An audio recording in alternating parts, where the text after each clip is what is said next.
American military plane లో మన భారతీయులు ఈ మహాపుజుల్ గుజరాతీస్ పంజాబీస్ ఒక రేపిస్ట్ లాగా టెర్రరిస్ట్ లాగా క్రిమినల్స్ లాగా ట్రంప్ రైస్ బ్యాగులు ఎలా పంపిస్తామో మనం షిప్పింగ్ అలాగా మన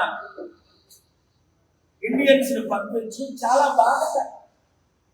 నేనేమో మన దేశం కొరకు పోరాడుతున్నా. ఈ రాజకీయ నాయకులు మారదు. ప్రధానమంత్రి నోరు మోరిప్పడం లేదు ఎందుకు?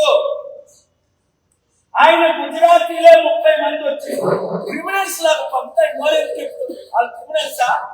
జయశంకర్ జనవరి 20వ తారీఖుని వెళ్ళి ట్రంప్ ఇనాగరేషన్ కి మన విదేశీ శాఖ మంత్రి సిగ్గులేని మంత్రి తక్షణమే రాజీనామా చేయాలి.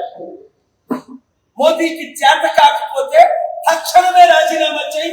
అమిత్ షా నా మిత్రుడిని ప్రైమ్ మినిస్టర్ చేయండి. ఆయన నా మాట వింటారు. ఆయన నేను కలిసి పోరాడతాం. మన భారత సత్తా చూపిద్దామని ఉంది. మన తెలుగు సత్తా ఎన్టీ రామారావు చూపించే ఇందిరా గాంధీ దేశానికి కాదు ప్రపంచానికి మన ఇండియన్ సత్తా చూపి